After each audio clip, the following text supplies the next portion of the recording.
Bây giờ là 4 giờ 40 sáng và mình chuẩn bị sẽ lên đường để đi Phan Thiết trong 2 ngày 1 đêm. I trace the echoes of your voice, they linger in my mind. Every memory's a photograph, frozen in time. I watch the waves roll in, but they just pull me further out, to a place where your love is the only thing I'm without. Điểm đến đầu tiên của tụi mình là quán cà phê Hừng Đông. Khi vào cửa thì mỗi người sẽ mua vé 120.000 và vé này sẽ bao gồm một phần nước. Gian quán thì khá rộng, có phần ở bên trong nhà, có phần vườn thú cũng như là sẽ có phần ngồi giáp biển. Và mặc dù là hôm đó trời khá là nắng nhưng mà gió biển rất là mát, không khí cũng rất là dễ chịu. Do mà tụi mình chọn cùng nhau tham quan quán cà phê này là vì chúng mình muốn cháu của mình được trực tiếp gặp các bạn động vật ở ngoài đời, cũng như là thông qua cuộc gặp gỡ thì có thể sẽ học hỏi được thêm một chút. Nhưng mà khi tới thì cháu mình đang ngủ, nên là trong lúc chờ đợi thì mình sẽ đọc sách một chút. Trùng hợp là mình có gặp một cuốn sách mà mình đã đọc rất nhiều lần. Cuốn sách này thì chỉ khi mà mình đọc tiêu đề của từng mẫu truyện ngắn ở bên trong thì mình đã biết hết nội dung rồi, nhưng mà mình cũng thường xuyên đọc lại. Nó là về những câu chuyện tình yêu gà bông đơn giản, không phức tạp, không ồn ào, nhưng bù lại nó rất nhẹ nhàng và rất ấm áp.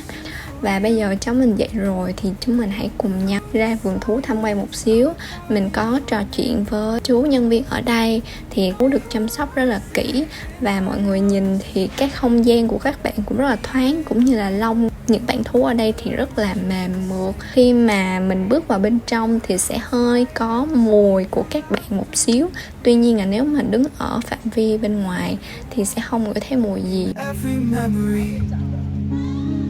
If love's a current, I'll let it carry me until your arms are my reality.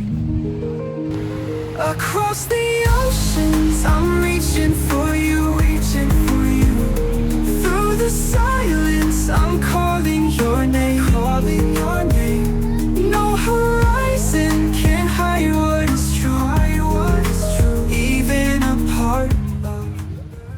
Sau đó thì chờ cháu mình nghịch cát một chút xíu rồi chúng mình sẽ di chuyển tới điểm đến tiếp theo.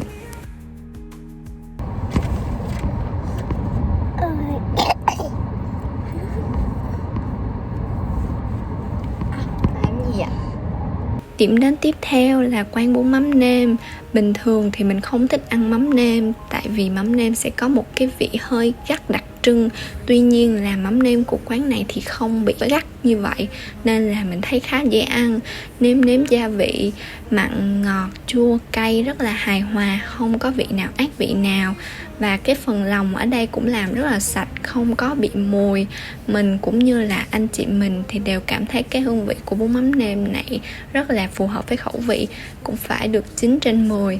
Và tụi mình ăn 4 bún cũng như là một mì bột lọc thì tổng bill chỉ có 115.000. Bánh mì bột lọc thì mọi người có thể thấy sẽ có bột lọc nè, có chả cá, và cái vị nó cũng sẽ hơi mặn ngọt cay thì cũng khá là dễ ăn. Nhận phòng ngủ trưa dậy thì tụi mình lại bắt đầu đói và tụi mình di chuyển tới quán ăn tiếp theo, đó là quán bánh canh trên đường Võ Thị Sáu. Món bánh canh này thì vị khá thiên ngọt đối với mình và cũng như là anh chị mình, thì bản thân mình cảm thấy món này không phù hợp với khẩu vị lắm.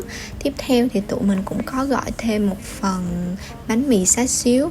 Thì xá xíu ở đây có thêm khá là nhiều rau xung quanh, như mọi người có thể thấy vị xá xíu khá là nồng mùi hành tây, thì đặc biệt mình không thích ăn hành tây nên là cá nhân mình thì cảm thấy không hợp với quán này lắm. Sau khi ăn bánh canh thì tụi mình có mua thêm bánh bột lọc, nhưng mà với khẩu vị của mình thì bánh bột lọc này cũng khá là ngọt. Mặc dù là vỏ bánh cũng mềm, cũng dẻo, nhưng mà bù lại phần nhân với mình thì hơi cứng, cũng như là vừa ăn món bánh canh cũng khá là ngọt, thì mình bị cảm thấy rất là ngang bụng và cũng cảm giác không thoải mái lắm. nên là phần bánh bột lọc này thì mình cũng không hảo, chủ yếu là mang ra biển đi dạo một chút xíu. Every memory. If love's a current, I'll let it Làm gì vậy?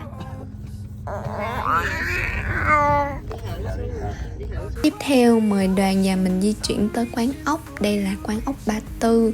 Điểm cộng là nhân viên quán thân thiện và ra món siêu nhanh. Không gian quán thì cũng khá là mát mẻ. Trong số các món ốc ở đây thì mình thích nhất là món ốc nhum nướng mắm tiêu. Thì món này rất là hợp khẩu vị với mình. Các món còn lại thì cũng ăn ổn. Tuy nhiên là mình thấy hơi bị nhạt một xíu. Nếu mà thêm một xíu muối thì có thể là sẽ hợp với khẩu vị của mình hơn. Và một điểm cộng siêu to lớn là tụi mình gọi rất nhiều, nhưng mà tổng bill thì chỉ có 850.000 thôi. Là một cái giá mà rất là phải chăng và cũng khá là bình dân.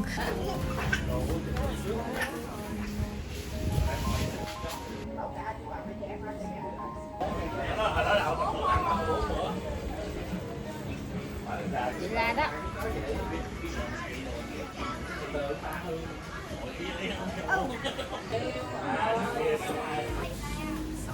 Và đó cũng là kết thúc của ngày đầu tiên ở Phan Thiết.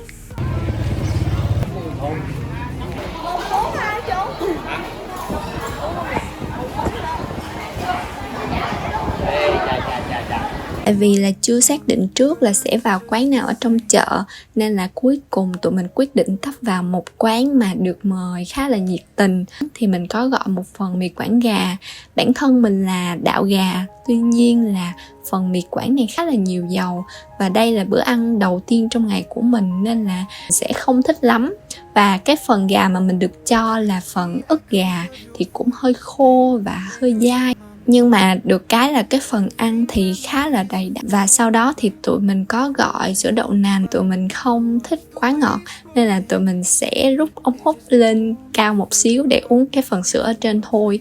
Vì ở dưới đáy thì đôi khi sẽ còn lợn cận đường. Sau khi rời chợ thì tụi mình có tới một cái quán có bán những cái vòng tay, vòng cổ hay là những cái móc khóa khá là xinh. Thì mình cũng có lựa được một vài mẫu để về làm quà cho bạn bè của mình. Và sau đó thì cả nhà mình cùng tới cái quán cà phê gần đó là Ami Cà Phê. Thì cũng chỉ là ngồi uống cà phê, hóng gió, nói chuyện một xíu và cho cháu mình được chạy nhạc thoải mái.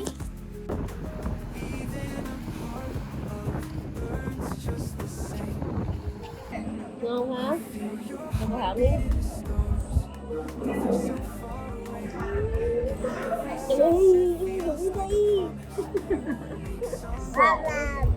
cô Hảo. Ôi ăn miếng kia mà. time moves slow. Still I'd wait 1,000 lifetimes for your shadow to show. The distance whispers, but it screams in my soul. Uống nước xong thì tụi mình lại tiếp tục đi ăn thôi. Và đây là quán rang mực Loan. Các cái món ăn ở trong quán này thì nhìn sẽ nhỏ nhỏ xinh xinh như là chơi đồ Hàn á. Tụi mình có gọi rang mực nướng, rang mực xào bơ bắp, rang mực chiên. Thì cả ba món đều hợp khẩu vị của tụi mình. Đồ thì mình cảm thấy rất là tươi. Và cái rang mực thì nó sẽ giòn giòn, nêm nếm thì ngọt vừa phải. Quán này thì không có in bill nên là mình không nhớ giá chi tiết. Theo ấn tượng của mình thì giá cả cũng rất là phải chăng. Gần quán rang mực thì lại có một cô bán khoai và chuối chiên. Bình thường chẳng bao giờ mình ăn hai món này đâu. Gần như là không bao giờ mình chủ động mua và ăn. Nhưng mà hôm đó tự nhiên lại rất là thèm. Nên là sau khi ăn rang mực xong thì quyết định mua một cái chuối chiên và một miếng khoai chiên. Đồ chiên thì chắc chắn là sẽ có nhiều dầu rồi. Và bỏ qua cái phần nó hơi ngấy dầu một xíu thì cái vị mình thấy rất là ngon. Và chỉ ăn có nhiêu đó thì làm sao mà no được theo. Thì tụi mình sẽ di chuyển tới quán nem. Ở đây thì trên một cái phần sẽ có khá là nhiều món. Phần thịt nướng này được ướp sả khá là thơm, nêm nếm cũng vừa phải. Tuy nhiên là mình cảm thấy hơi bị khô. Còn cái phần chả này thì mình không ấn tượng gì lắm. Nhưng mà mình thấy phần nem khá là ngon. Nước chấm thì cũng sẽ thiên ngọt, tuy nhiên là không bị ngọt quá. quá. Chuyến đi nào rồi cũng sẽ có lúc kết thúc. Sau khi ăn xong nem nướng thì tụi mình cũng thu xếp đồ đạc để trở về thành phố, quay trở lại với nhịp sống thường ngày. Thời gian vừa rồi thì cũng có khá là nhiều chuyện hơi không đúng ý mình lắm xảy ra và mình cũng khá là mệt mỏi.